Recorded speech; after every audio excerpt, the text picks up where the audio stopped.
A very good morning. Hello students. I am your teacher Ms. Gunjan Verma from Sanskriti Gurukulam School. How are you students? I hope you all are fine. Today I am teaching you EVS. Now I am going to take up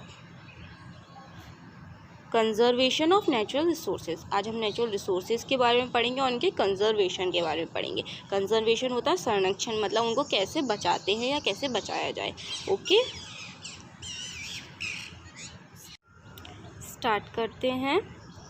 rocks, minerals, soil, river, plant and animal are the various gift of nature to man. जो rocks, minerals, soil, river, plants, animals, ये क्या है? Various gifts हैं God के through दिए गए, किसको? Human beings को, मैंस को दिए गए, नेचर के थ्रू दिए गए गिफ्ट्स हैं। Okay, these element of nature satisfy our basic और material needs, example food, clothing and shelter। ये जो गिफ्ट्स हैं ये क्या करते हैं? हमारी बेसिक नीड्स और मटेरियल नीड्स को फुलफ़िल करते हैं। क्या कौन कौन सी होती हैं? फूड, खाना, क्लॉथिंग, कपड़ा एंड शेल्टर, मकान। जो हमारी बेसिक नीड्स होती हैं वो उन्हें कैसे फुलफ़िल करते हैं? ये जो गिफ्ट्स हमें नेचर के थ्रू दिए गए हैं ये हमें हेल्प करते हैं इन्हें फुलफ़िल करने में। Okay, such elements of nature are called resources. जो नेचर के जो एलिमेंट्स होते हैं उन्हें क्या कहते हैं? रिसोर्सेज। क्या कहते हैं? Resources. Okay, it should be clear that a things, object or element become a resources only when it has the capacity to fulfill man। Only वही चीज़ रिसोर्सेज कही जाएगी जो ह्यूमन बींग्स की, जो मैंस की नीड्स को, उनकी ज़रूरतों को फुलफ़िल करने में कैपेसिटी रखता है। ओके, अब हम पढ़ेंगे रिसोर्सेज कितने तरीके के होते हैं। Resources are classified into two categories. Resources को टू कैटेगरीज में क्लासिफाइड किया गया है। First natural resources, second human resources. Natural resources क्या होते हैं? जो नेचर के थ्रू दिए गए हैं, और ह्यूमन रिसोर्सेज वो होते हैं जो मैन मेड होते हैं, जो लोगों ने बनाए होते हैं। ओके, अब हम पढ़ेंगे नेचुरल रिसोर्सेज के बारे में। Natural resources are all those material element with man use for his benefit. Natural sources वो होते हैं जिसका यूज़ मैन अपने बेनिफिट के लिए करता है, अपने भले के लिए करता है। कौन कौन से नेचुरल सोर्सेज होते हैं? Land, soil, water. लैंड ज़मीन, सॉइल मिट्टी, वाटर पानी, minerals, forest, animal, livestock. इन सब के बारे में हम अभी डिटेल में और पढ़ते हैं। ओके, ये सब क्या है? ये सब है नेचुरल रिसोर्सेज। ओके, फर्स्टली हम पढ़ेंगे लैंड के बारे में। Land is the most important natural resources as human live on it. जो लैंड है वो मोस्ट इंपॉर्टेंट नेचुरल रिसोर्सेज है, क्योंकि क्या ह्यूमन इसी में रह रहा है, इसी के ऊपर रहता है।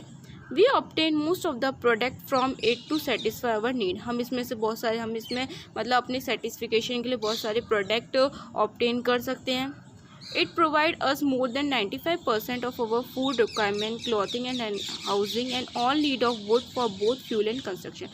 क्या है? लैंड का हम यूज़ करते हैं क्रॉप्स, खाने के लिए, चीज़ों को उगाने के लिए, है ना। लैंड ज़मीन, खेती करते हैं, इसी पे घर बनाते हैं, है ना। बहुत तरह की रिक्वायरमेंट ये कंप्लीट करता है ह्यूमन बींग्स की। Okay, beside we use it for transportation also. हम इसे ट्रांसपोर्टेशन के लिए भी यूज़ करते हैं। मतलब जो ट्रेन्स वगैरह चलती हैं वो कहाँ चलती हैं? लैंड पे ही तो चलती हैं। ओके, तो जो लैंड है वो मोस्ट इंपॉर्टेंट नेचुरल रिसोर्सेज है। अब कंजर्वेशन ऑफ लैंड। लैंड का कंजर्वेशन पढ़ते हैं। Since land is a fixed asset. Land क्या है? एक फिक्स्ड एसेट है, ये ना कहीं से आ सकता है। ये लैंड है, ज़मीन कभी आपने आते जाते देखिए नहीं, तो ये क्या है? एक जगह फिक्स है, तो ये फिक्स एसेट्स है। Land use must be plan properly to give the best result. हमें लैंड का यूज़ प्रॉपर प्लान के साथ करना चाहिए, जिससे हमें अच्छा से अच्छा रिजल्ट मिले। मतलब हमें यदि हमारे पास खेत है तो हमें अच्छे से सोच के उसमें खेती करनी चाहिए कि हमें किससे बेनिफिट होगा, किससे बेस्ट रिजल्ट मिलेगा। ओके, तो लैंड का यूज़ क्या करना चाहिए? प्रॉपर प्लान के साथ करना चाहिए, जिससे हमें बेस्ट रिजल्ट मिले। अब हम पढ़ेंगे सॉइल के बारे में। The uppermost thin layer of the earth crust that support all the vegetation, plants and crop is known as soil।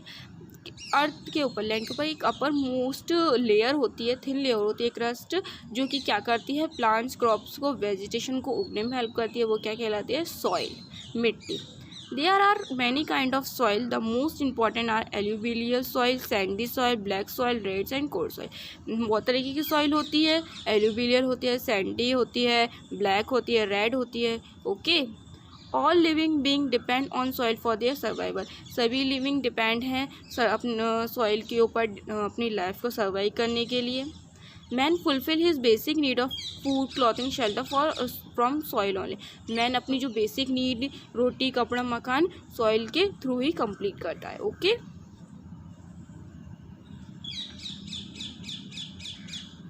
Conservation of soil. अब हम सॉइल का कंजर्वेशन पढ़ेंगे। Okay soil conservation means to save soil from erosion. का soil conservation का means होता है soil को erosion से बचाना।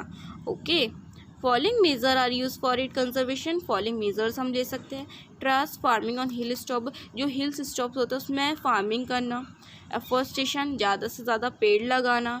बंडिंग ऑफ फील्ड, जो फील्ड होते हैं जो खेत वगैरह होते हैं उनको अच्छे से उन पे खेती करना है ना, ये सब क्या कर सकते हैं हम सॉइल को कंजर्व कर सकते हैं। ओके ये हमने 2 नेचुरल रिसोर्सेज के बारे में पढ़ लिया। फर्स्ट क्या था लैंड, सेकंड क्या है सॉइल। अब हम पढ़ेंगे वाटर के बारे में। Water is indispensable for all living beings. जो वाटर है बहुत ही ज़रूरी बहुत ही इंडिस्पेंडेबल है सभी लिविंग बींग्स के लिए। Water serve many purpose. It is use for domestic drinking cooking cleaning washing etcetera और एग्रीकल्चर इंडस्ट्रियल पर्पस। जो वाटर है उसका यूज़ अलग अलग तरीके से किया जाता है। डोमेस्टिक यूज़ कौन सा होते हैं drinking cooking cleaning washing. Agriculture में यूज़ किया जाता है। इंडस्ट्रियल पर्पस के लिए वाटर का यूज़ किया जाता है। Water is also use for hydro electricity generation and for water transfer. Water के यूज़ इलेक्ट्रिसिटी जनरेट करने के लिए भी किया जाता है और ट्रांसपोर्टेशन वाटर ट्रांसपोर्टेशन के लिए भी वाटर का यूज़ किया जाता है। और ये क्या है नेचुरल रिसोर्सेज है। ओके तो फर्स्ट क्या था लैंड, सेकंड क्या है सॉइल, थर्ड क्या है वाटर। तीनों ही बहुत इंपॉर्टेंट है ह्यूमन बींग्स के लिए लिविंग बींग्स के लिए। हमने वाटर में पढ़ा, हम वाटर का कंजर्वेशन पढ़ते हैं। In domestic use the wastage of water should be check. Domestic में जो वाटर का वेस्ट हो रहा है उसको चेक करना चाहिए, उससे उसका वेस्ट कम करना चाहिए। द वेस्ट वाटर किचन में बी यूज़ फॉर गार्डन। जो किचन का वेस्ट वाटर होता है उसे क्या करना चाहिए उसे गार्डन में यूज़ करना चाहिए। सब्जी वब्जी हमने धोई उसका पानी हमें क्या करना चाहिए पेड़ों में डाल दो है ना, उसको वेस्ट नहीं करना चाहिए। Every individual need to save water. सभी को पानी सेव करना चाहिए। The pollution of water must be minimise at cost. और वाटर पॉल्यूशन को जितना कम कर सके उतना करना चाहिए कम। ओके मतलब हमने वाटर के बारे में पढ़ा। वाटर क्या है इंडिस्पेंडेबल लिविंग बीइंग है लोगों के लिए। इसका डोमेस्टिक यूज़ होता है, इसका यूज़ हाइड्रो इलेक्ट्रिसिटी जनरेट करने के लिए भी होता है और वाटर ट्रांसपोर्ट के लिए भी होता है। ओके इसका कंजर्व हम कैसे कर सकते हैं, हमें वेस्ट नहीं करना चाहिए, सभी इंडिविजुअल को पानी बचाना चाहिए।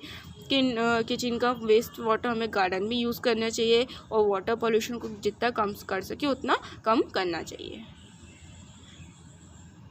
आई होप आपको समझ में आया होगा। मैंने आपको नेचुरल रिसोर्सेज बताए कौन कौन से होते हैं लैंड सॉइल वाटर और भी होते हैं जिनके बारे में हम अपनी नेक्स्ट क्लास में पढ़ेंगे। ओके इससे जितने जहाँ तक पढ़ा दिया उससे रिलेटेड हार्डवर्ड्स आपको मिल जाएंगे जो कि आपको अपनी नोटबुक में राइट करना है। एंड जब हम आगे क्लास पढ़ेंगे तो वो भी हार्डवर्ड्स आपको उसके आगे ही कंटिन्यू करना है। Okay thank you stay home stay safe.